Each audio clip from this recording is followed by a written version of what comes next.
बिस्मिल्लाहिर्रहमानिर्रहीम। मैं हूं मलिक मोहम्मद अली, प्रोग्राम बात से बात मलिक मोहम्मद अली के साथ।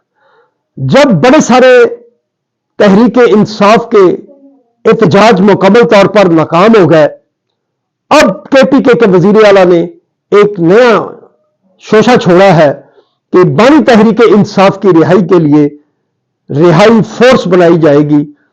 तो ये रिहाई फोर्स क्या होगी, या ये कोई बगावत की कोई नई शक्ल सामने आ रही है, या 9 मई जैसे वाकयात दोहराने की कोई पॉलिसी है, इस पर आज के प्रोग्राम में बात होगी। और प्यारे दोस्तों, जिन दोस्तों ने अभी तक हमारे चैनल को सब्सक्राइब नहीं किया, प्राइम मेहरबानी वो हमारे चैनल को सब्सक्राइब भी करें, लाइक भी करें और शेयर भी करें। जब से तहरीक इंसाफ के वजीर आला सुहेल अफरीदी ने चार्ज संभाला, वो बड़े दबंग अंदाज में बोलते रहे, अवामी तहरीक चलाते रहे, कहते रहे कि मुजामत होगी तो मफामत होगी, लेकिन उनका ये नारा भी बुरी तरह पिट गया।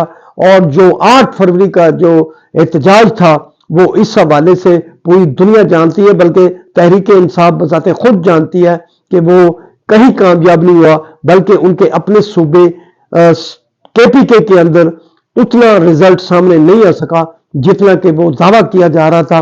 और अब जब बानी की आंख के हवाले से बात सामने आई, तो पार्लियामेंट के सामने एहतजाज किया जाता रहा, और फिर केपीके में तहरीक इंसाफ के कारकुनान ने 16 रास्ते ब्लॉक करके तकरीबन 5-6 दिन तक लोगों को महसूर रखा। उनका आने जाने पर जो रुकावट खड़ी कर दी गई, उसके बाद अब जब फिर सुहेल अफरीदी ने एक बड़ा ऐलान किया है कि बानी तहरीक इंसाफ की रिहाई के लिए रिहाई फोर्स बनाई जाएगी।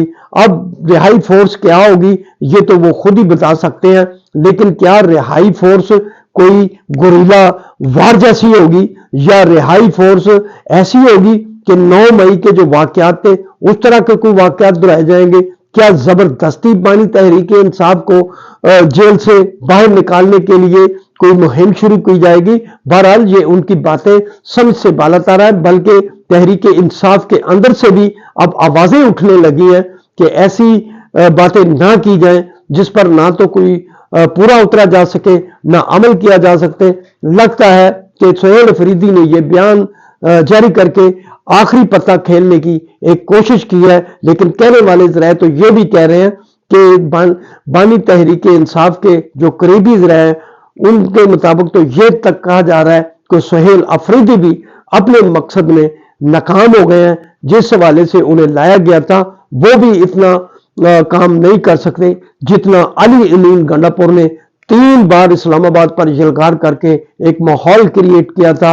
अब तो अली अमीन गंडापुर ने भी बड़ी साथी बातें करनी शुरू करती हैं, बड़े सारे जो मामलात थे उन्हें बेनकाब करना शुरू कर दिया। क्या इन हवालों से जब तहरीक इंसाफ खुद ही एक पेज पर मौजूद नहीं, तो क्या सुहेल अफरीदी की रिहाई फोर्स कामयाब हो सकेगी या नहीं? सलाम पाकिस्तान, सलाम ओवरसीज, अल्लाह हाफिज।